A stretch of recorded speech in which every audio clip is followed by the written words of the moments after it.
Welcome back to our channel. On today's video, we're going to be looking at the top 10 most white trash cities in the United States for 2024. The word white trash is usually associated with the poor white of America. According to Wikipedia, the word white trash is an offensive word used to describe lazy, undisciplined, ungrateful, disgusting, and all-out bad, poor behavior. That means that it is distinctive from words like redneck, which can be associated with hardworking, decent, but poor white people. Some people embrace their white trashery, while other people are outright embarrassed of it. As you guys know, my wife is white and she is of Irish background, and this is predominantly the background that many people think of when they hear the term white trash. So anybody who's offensive in the comment section, I can guarantee you that I'll personally delete your comment. This isn't exactly a topic I'm comfortable working around on today's video, but I'm doing it for the sake of the internet because I do believe that the term is relevant. When you hear it, certain things come to mind. It has a ring to it, and I do feel that we do need to talk about this matter. However, we need to do so in a very respectful manner. As usual, we explore topics on our videos that are somewhat uncomfortable many times. There are topics that most journalists are afraid to touch, but at the same time, we always want to be respectful. The intention is never to offend or hurt anyone. We're here to discuss topics that are interesting. So with that being said, we looked at the top 300 largest cities in the United States, and among those 300 cities, about 27 of them were contenders for today's list. Jacksonville, Florida, Indianapolis, Indiana, Oklahoma City, Memphis, Tennessee, Louisville, Kentucky, Albuquerque, New Mexico, Fresno, California, Kansas City, Tulsa, Oklahoma, Lexington, Kentucky, Cincinnati, Ohio, Toledo, Ohio, Huntsville, Alabama, Baton Rouge, Louisiana, where Joe Dirt's parents were born, Fayetteville, North Carolina, Columbus, Georgia, Little Rock, Arkansas, Knoxville, Tennessee, Montgomery, Alabama, Shreveport, Louisiana, Springfield, Missouri, Waco, Texas, Columbia, South Carolina, Dayton, Ohio, Abilene, Texas, Lakeland, Florida, Lafayette, Louisiana. And there were 3 other cities that also caught my attention. So now that we know who the contenders are, let's go ahead and rank them on a top 10 list to see what the most white trash cities in the United States are. Other than being partial and judgmental, there really isn't no objective fashion to go about creating today's top 10 list. So as we're gonna guess, it's gonna be completely biased. Anybody can end up homeless. I've seen people with white supremacist tattoos sharing a meal with a black person on the streets if they're both homeless. At the end of the day, when things get real, we're all human. Number 10 is Montgomery, Alabama. If there's a city that sadly fits this narrative, it is definitely Montgomery, Alabama. A rundown city known for having bad hygiene. Education is not a priority. Incomes are low. Poverty is rampant. In some of the outskirts like Deatsville on the north end of the city, you'll find that the white population is living in mobile homes, while the sprawling suburbs are predominantly African American. It is believed that the term white trash originated from African American enslaved people who referred to the poor whites as white trash. This term was then adopted by the rich whites to look down on the whites as well, who were not of their social status. Today, the white people of Alabama are looked down upon by other whites in the United States, and the area surrounding Montgomery, Alabama is quite possibly one of the worst specimens, with most of the typical stereotypes not being too far from the reality. This region of the country has the lowest life expectancy, with contributing factors being bad health, high gun mortality death rates, high rates of teenage pregnancy. Basically, if it's bad, it's abundant in this part of the country. In the rural outskirts of Montgomery, it is not uncommon to see people burning tampons and diapers in fire pits. Even though the local municipalities offer a garbage service, it is considered uppity to pay for that service, and many of the locals simply burn their garbage in fire pits, and the smell is quite disgusting. Most people in the United States would consider this highly unsophisticated and uncivilized, but the people here actually look down on those who pay the $90 a year to get a garbage can because, well, why would you take it to the landfill when you could just burn it on your front lawn? And I know that seems far-fetched for a lot of people, but I lived in this area, and unfortunately, that is the reality of people's mindsets in this region of the country. It really is a backwards area and definitely belongs on today's list. There's really no pretty way of saying that. Number 9 is Shreveport, Louisiana. The northern part of Louisiana is a poverty-stricken region that's known for just about being the worst in every category possible. If it's bad, they're excelling at it. We've seen Duck Dynasty and other TV shows exploit the somewhat white trashiness character, depicting the Louisiana man as one of the most white trash people you could think of. And unfortunately, for a lot of the folks in this region of the country, the stereotype doesn't fall far from the reality. You really will run into Duck Dynasty looking people out here, which emphasizes the area's white trashiness. There's definitely a lot to admire about the Cajun and Creole people of Louisiana, from their food to their culture. There are definitely great contributions that they've made to this country culturally. So while there's a lot to admire and appreciate about the Louisiana culture, we cannot deny that there's an element of the people here that is somewhat trashy, and the analytics definitely back it up. Louisiana has the second highest murder rate, the highest incarceration rate. If we were to start to look at numbers, this place does not look very inviting. And many of the ailments that are plaguing the African American community here are nothing more than a result of white racism. It really is an area that has a lot of issues. But I want to be fair and point out some of the good things that this area is known for. Undoubtedly, out of all the states I've traveled to, Louisiana is one of the best states when it comes to food. Let's not forget that obesity plagues this area as well, since a lot of people are in fact lazy and, well, all of the other stereotypes that come along with the term white trash. And really, from the way people eat to their hygiene, self-care is an afterthought in this region of Louisiana. Number 8 is Oklahoma City, but tied also for number 8 is Tulsa, Oklahoma. I really couldn't make my mind up which one of these cities is in worse condition, as both of these cities have superb white trashery. And we all know that this list would not be complete without including Oklahoma City. What was once Route 66, the heartbeat of America, today is a sad route, and along the streets of Oklahoma City, a very depressing one as well. In most top 10 most redneck lists, Oklahoma City is always a contender, but again, we have to make the definition between good, hardworking Americans, rednecks, and those that are considered white trash. Unfortunately, there is a difference. And Oklahoma City really has some bad specimens.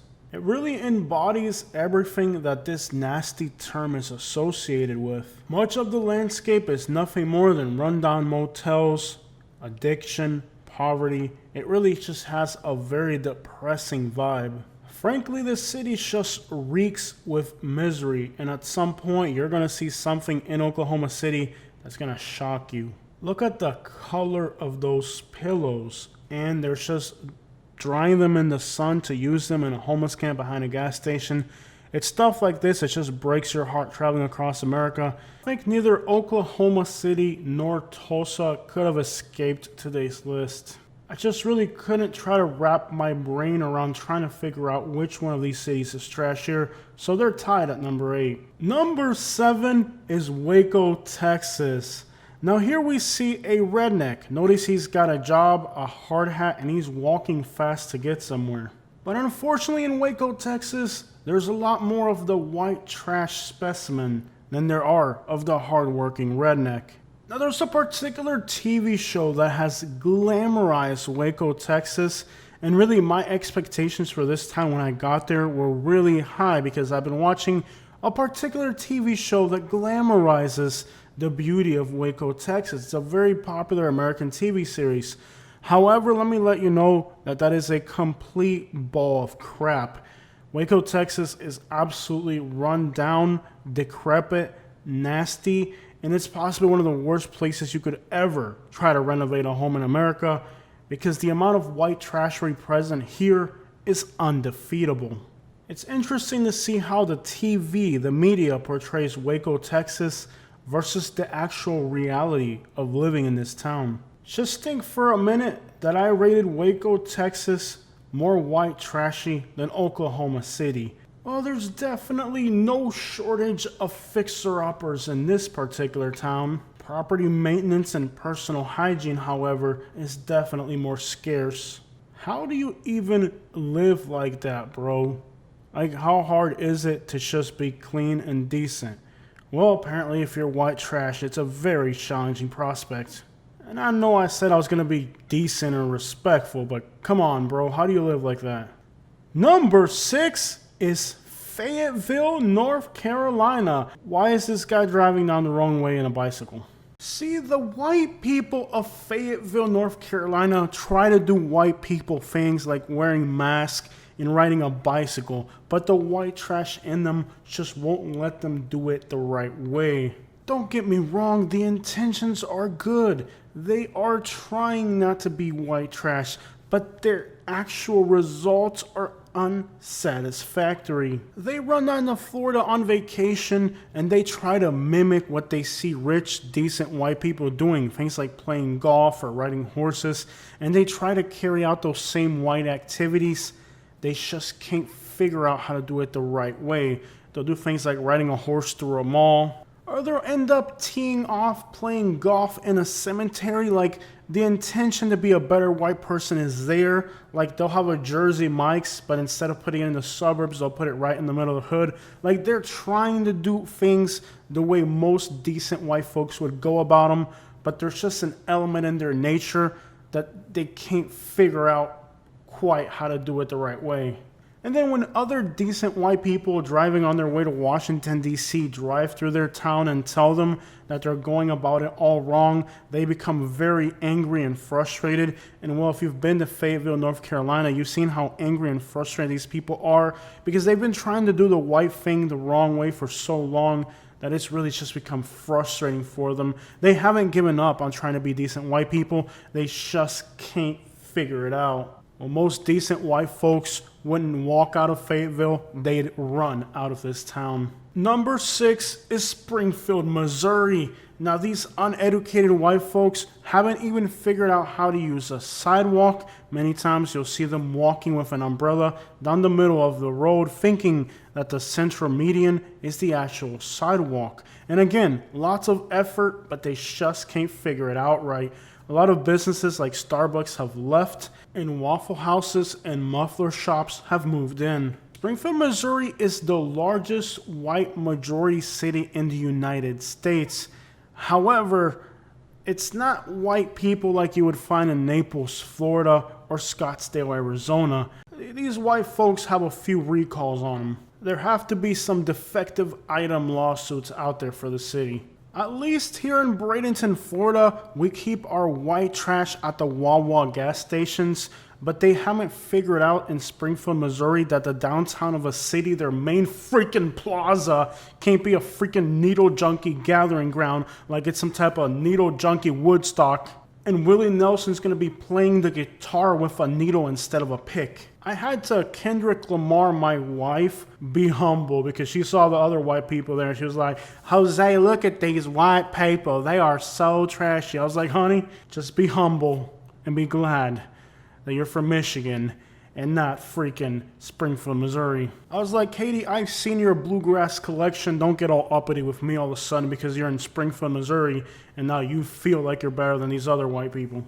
Now, my YouTube about Springfield, Missouri was really the first time anybody in this town ever considered the notion that maybe they've got a little too trashy. And I will tell you that the response about my video was definitely not welcome in this town. It's like if I had not gone to Springfield, Missouri and made my very blunt and very honest review about their town, they wouldn't know they're a trashy town. They thought they were outstanding. Really, Springfield, Missouri, you thought you were outstanding? In what way, Springfield, Missouri? In what way? Perhaps at being white trash.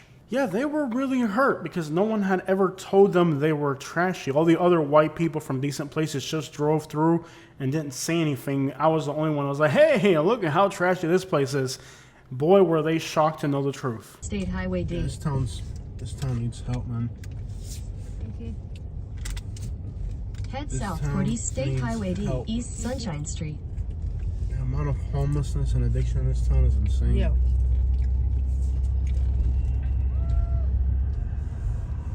You know, there's nothing to be Head proud of south here. toward Glenstone Avenue. This place is sad. Number 4 is Abilene, Texas. Now, the first time we went to this miserable and rundown white trash town, we saw people that were just drugged out everywhere. During the 1-hour video, I think we saw like 3 or 4 people that were just completely drugged out, zombied out, walking around the town doing all types of crazy things. Clearly, that's undisputable. If you go to a town and you see scenes like this going on in a 1-hour period with several people, that's pretty straightforward that the town has a problem. But again, another one of those deals where the people that live here, they're completely blind. They've been listening to country rural radio and they think that wherever their town is, that they're doing things right there. But the reality is that if you go to this town, it's a sad, depressing place. And there's definitely a lot of problems in this community, despite the fact that the people that live here have been listening to country radio and they think that their town is a marvelous little place to live. Now, in the last 2 years, I've been across the United States and Canada in about 40 different states, and I can tell you that whatever the crap is going on in this town is very sad, and whether locals want to be able to see the truth or not, that's up to them. But I've seen a lot of places, and this is definitely among the trashiest that I've ever seen. It's always been perplexing to me how people will live in a town that's completely run down, decrepit, dangerous, and full of problems and think that it's a normal place to live. And then even when there's video footage like what I have of this town that clearly demonstrates that there's a huge problem here, the people living in this town will actually try to defend it, saying that this is actually a great place to live. I really don't understand how people can be so blind, but I guess when you live in a closed environment, a small town or area, you just don't leave it, you don't travel, you don't get to see much of the world. And then on top of that, you listen to rural country radio. Number 3 is Dayton, Ohio, the motherlode of white trash. The people here have accepted that they're white trash and they're proud of it. And in fact, they were upset that when I went to their city, I was trying to look at the black and Hispanic areas when clearly the worst part of the city was the white area. They got very jealous and upset that I would go to their city and not remember that they're the white trash capital, showing off all the bad black neighborhoods when I ought to be looking at how crappy their white neighborhoods are. These people are not afraid of being white trash. They're proud of it. When you meet somebody from Dayton, Ohio, the first thing they'll tell you is that they're from Dayton, Ohio. They're white trash, and then they'll go on to ask you if you have a spare cigarette they can borrow. Number 2 is Toledo, Ohio. The white people here have refined the art of being white trash, and they have created a white trash museum that can be viewed right in their downtown district. Nearby Detroit is known as the Motor City, but Toledo, Ohio is known as the Rotor City because there's brake rotors on the ground next to a spare tire in front of just about every white person's house. Ohio is known for having some of the best pizza in America, and the nearby town of Greenville, Ohio is known for having the best white pizza in America. However, Toledo, Ohio is known for having the best white trash pizza in America. Number 1 is Little Rock, Arkansas. Have you ever wondered why Little Rock is called Little Rock? Well, back in the 70s and 80s when crack became a big thing, the people here in Little Rock always just wanted a little rock. Like they weren't like full on going for the biggest piece they could get. However, in 2024, they are definitely going for the big rocks now. Arkansas is the wonderland of white trash, and with Little Rock being the largest city in the state, it is a point of congregation for white trash folks. making Little Rock the #1 most white trash town in America. What do you think about today's list? I try to be as decent and respectful and as little offensive as I possibly could to touch on this subject without ruffling anybody's white trash feathers. But like I always say, if the shoe fits, then wear it. If I'm not talking about you, then there's no reason for you to get offended. And Katie has told me that I'll be sleeping outside tonight for making this video, so I hope you guys at least sent me a text message out there. It's cold and rainy, and for some reason she didn't cook dinner either. And well, I gotta get going now. She's pointing at the door and telling me that I'm sleeping outside tonight, so you guys have a wonderful day. I'll be out there. All right, Jose, grab your stuff. You're gonna go sleep outside tonight. Why? I didn't do anything. You made a video on white trash. Well, you're not white trash, so why are you mad?